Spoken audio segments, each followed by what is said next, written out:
Hey everybody, it's Mrs. Cole, and today I am here to talk to you about essay writing, specifically the structure that you'll use in making your essay. It's not the only thing that matters in making your essay understandable, but it's one way that we're used to formatting things. It's a pattern that we use to structure our thoughts, to convey them in a way that makes people agree with us. An essay is nonfiction, and it's about exploring an idea. The word essay actually comes to us from the French essayer, which means to try. And so that's kind of what an essay does. It makes an attempt. It's going for something. Maybe it gets there, maybe it doesn't. Hopefully it does. But the writing process is about exploring that idea as much as the final product is. So there are three basic parts to an essay. It's basically the beginning, the middle, and the end. But because this is English class and we use fancy words, it's the introduction, the body, and the conclusion. So the introduction does what else? It introduces the essay. It introduces your topic as well as your main idea. One thing I want to point out here is that topic and main idea are not the same thing. A lot of times students get confused or they use them interchangeably. They're not interchangeable. Topic is the subject of the essay. Usually can be explained or named in a word or maybe a phrase. The main idea is the point that you're trying to make about the topic. It's what your message is, what you're trying to say.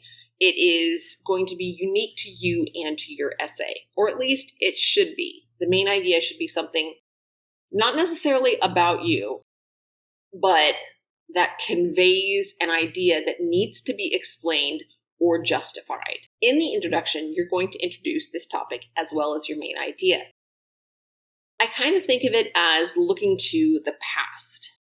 You're giving background, what your audience, your reader needs to understand in order to really get into and be able to understand the details that you're going to provide coming up. How did we get to where we are now? What do we need to understand about this issue? What makes it important or relevant? So sort of giving us a foundation, looking back to where we came from so that we know where we're at now. The main idea should be clearly identified in many cases, and it's very common to have a thesis statement, a single sentence that directly states the main idea. Pay attention to any requirements. Essays for publication often don't need to have a direct thesis statement. Essays as an academic assignment are often supposed to. So pay attention to the requirements of what you're trying to produce. Do you need a thesis statement or can it be implied? Find out what's expected. Or even if it's not a requirement, you may still find that it's most effective to just, this is what my point is, and to state it directly. Quite often this is done at the end of the introduction, after all that background information, either near the end or at the end.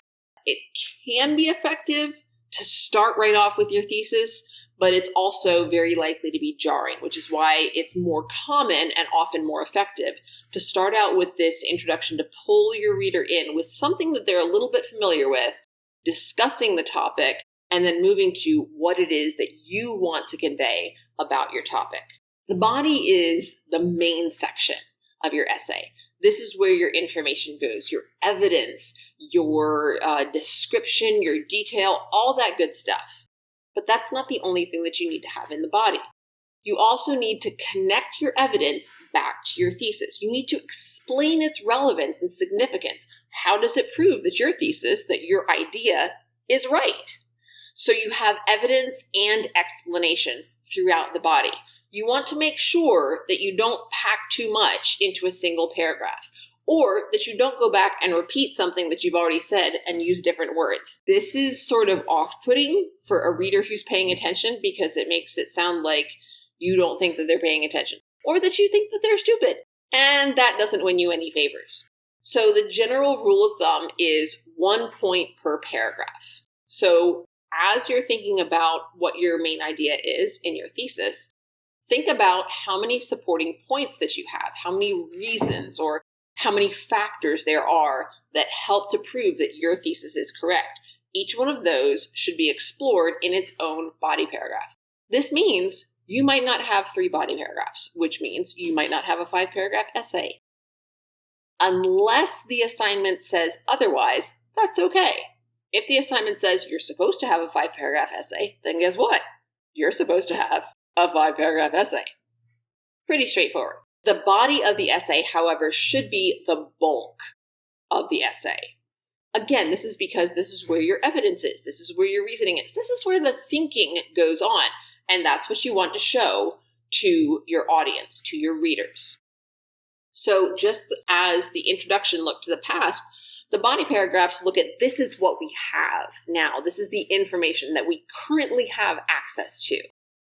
This is the present. So the body paragraphs kind of look at where we're at now.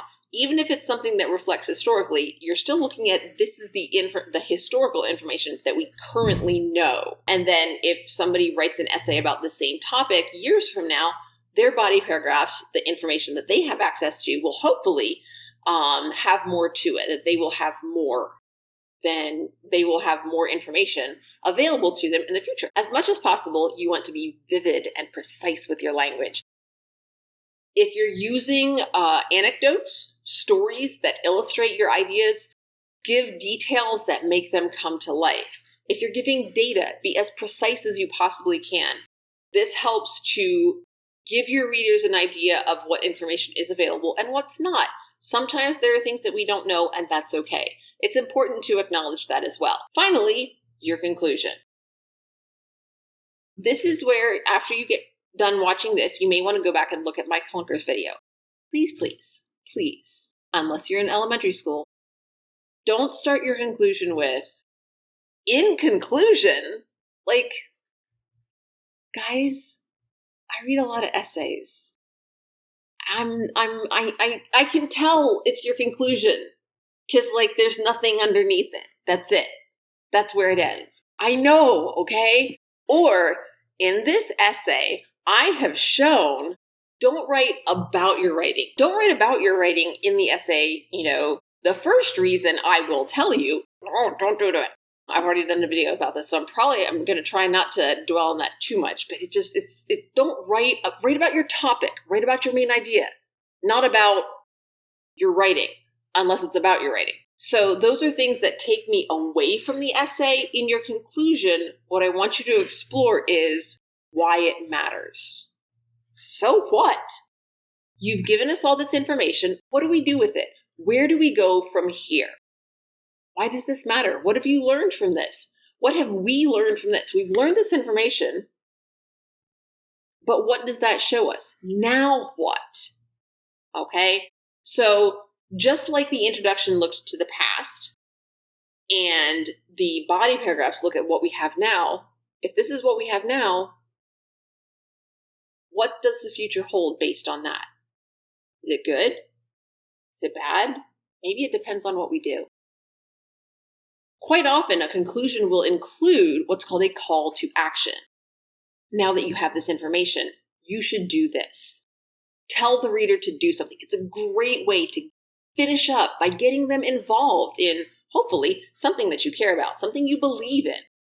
And it's a great way to move forward. It gives a sense of closure because it's like, you've read this, now do this. So it's a great way to finish things up. It's not required, again, unless the assignment says, make sure you have a call to action. It's required. So don't include more evidence here. All your evidence goes in the body, but think about your evidence and what we've learned from it. What does it show? What does it reveal? That's what goes in your conclusion. Hopefully all of that makes sense. I think I went through it pretty quickly. I feel like I was talking fast. If I was talking fast, just, I guess, watch it again. And of course, as always, leave me a comment because, I love that kind of stuff. I hope this was helpful for you. Good luck in your writing. And I guess I'll see you next time. Bye, guys.